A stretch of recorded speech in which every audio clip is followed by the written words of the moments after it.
আসসালামু আলাইকুম। বাংলাদেশ বেতার, গোপালগঞ্জ। খবর পড়ছি মোহাম্মদ রায়হান উকিল। মাদারীপুরের কালকিনি উপজেলায় বাঁশগাড় ইউনিয়নের খুনেরচর নতুন বাজার এলাকায় নদী ভাঙন রোধে গতকাল জিওব্যাগ নিক্ষেপ কার্যক্রম উদ্বোধন করা হয়েছে। মাদারীপুর ৩ আসনের সংসদ সদস্য ও বিএনপির কেন্দ্রীয় সহ গণশিক্ষা বিষয়ক সম্পাদক আনিসুর রহমান খোকন তালুকদার প্রধান অতিথি হিসাবে উপস্থিত থেকে এ কার্যক্রম উদ্বোধন করেন।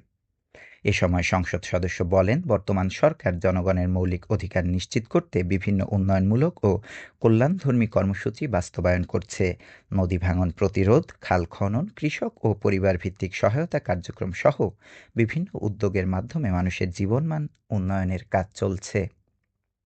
খোকন তালুকদার জানান, তার নির্বাচনী এলাকায় যেসব স্থানে নদী ভাঙনের ঝুঁকি রয়েছে সেসব এলাকায় দ্রুত প্রতিরোধমূলক ব্যবস্থা গ্রহণের নির্দেশ দেওয়া হয়েছে। খুনেরচর এলাকার ভাঙনের বিষয়টি সরজমিনে পরিদর্শনের পর জরুরি ভিত্তিতে কাজ শুরুর উদ্যোগ নেওয়া হয়েছে বলেও উল্লেখ করেন সংসদ সদস্য আনিসুর রহমান খোকন তালুকদার। পাশাপাশি চলতি মাসের মধ্যে অন্যান্য ঝুঁকিপূর্ণ এলাকাতেও প্রয়োজনীয় ব্যবস্থা গ্রহণের আশ্বাস দেন তিনি।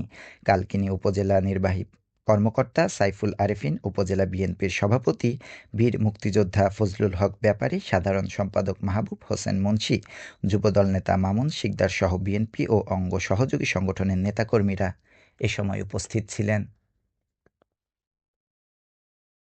সেবার ব্রতে চাকরি স্লোগানকে সামনে রেখে মাদারীপুরে বাংলাদেশ পুলিশে ক্যাডেট নিরস্ত্র এএসআই পদে নিয়োগ কার্যক্রমের দ্বিতীয় দিনের পরীক্ষা সম্পন্ন হয়েছে। গতকাল মাদারীপুর পুলিশ লাইন্স মাঠে প্রথম দিনের বাছাইয়ে উত্তীর্ণ প্রার্থীদের অংশগ্রহণে এ কার্যক্রম অনুষ্ঠিত হয়। শারীরিক মাপ ও কাগজপত্র যাচাইয়ে নির্বাচিত প্রার্থীদের শারীরিক সক্ষমতা পরীক্ষা নেওয়া হয়। এ সময় ১,৬০০ মিটার দৌড়, লং জাম্প ও হাই জাম্প ইভেন্ট অনুষ্ঠিত হয়। মাদারীপুরের পুলিশ সুপার মোহাম্মদ হাবিবুর রহমানের সার্বিক তত্ত্বাবধানে নিয়োগ বোর্ড সংশ্লিষ্ট কর্মকর্তারা এবং দায়িত্বপ্রাপ্ত পুলিশ সদস্যরা স্বচ্ছ, নিরপেক্ষ ও সুষ্ঠুভাবে দ্বিতীয় দিনের কার্যক্রম সম্পন্ন করেন।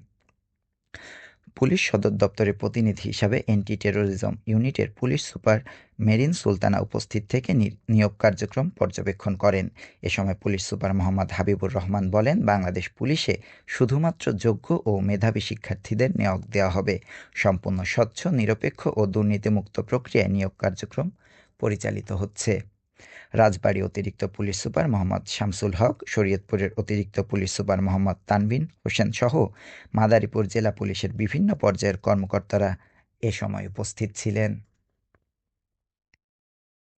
বিএনপি সরকারের নির্বাচনী অঙ্গীকার বৃক্ষরোপণ কর্মসূচি বাস্তবায়নের লক্ষ্যে গোপালগঞ্জের মোকশেদপুর উপজেলা পরিষদ চত্বরে গতকাল কৃষকদের মাঝে বিনামূল্যে নারকেলের চারা ও সার বিতরণ করা হয়েছে। ভারপ্রাপ্ত উপজেলা নির্বাহী কর্মকর্তা ও উপজেলা সহকারী কমিশনার ভূমি মোহাম্মদ আবিরুল ইসলাম প্রধান অতিথি হিসাবে উপস্থিত থেকে এ বিতরণ কর্মসূচির উদ্বোধন করেন। কৃষি পুনর্বাসন কর্মসূচির আওতায় উন্নত জাতের ফসল ও ঔষধি বৃক্ষের চাষ ও উৎপাদন বৃদ্ধির লক্ষ্যে মোকশেদপুর উপজেলায় ৩৬০ জন কৃষক ও উপকারভোগীর মাঝে ১,৮০০ উন্নত জাতের নারকেল গাছের চারা ও প্রয়োজনীয় সার বিতরণ করা হয়।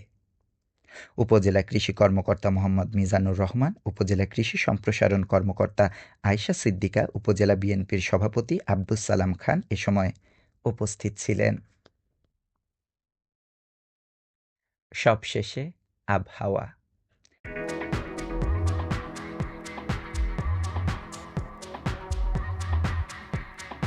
আজ বেলা ১টা পর্যন্ত দেশের অভ্যন্তরীণ নদীবন্দরসমূহের জন্য আবহাওয়ার পূর্বাভাসে বলা হয়েছে, রংপুর, রাজশাহী, টাঙ্গাইল, ময়মনসিংহ, কুমিল্লা, নোয়াখালী, চট্টগ্রাম, কক্সবাজার এবং সিলেট অঞ্চলসমূহের উপর দিয়ে দক্ষিণ অথবা দক্ষিণ-পূর্ব দিক থেকে ঘন্টায় ৪৫ থেকে ৬০ কিলোমিটার বেগে অস্থায়ীভাবে দমকা অথবা ঝোড়ো হাওয়া সহ বৃষ্টি অথবা বজ্রবৃষ্টি হতে পারে। এসব এলাকার নদীবন্দরসমূহকে ১ নম্বর সতর্ক সংকেত দেখাতে বলা হয়েছে। খবর শেষ হলো। আমাদের পরবর্তী খবর প্রচারিত হবে সকাল ১০টা ৩০ মিনিটে বাংলায়।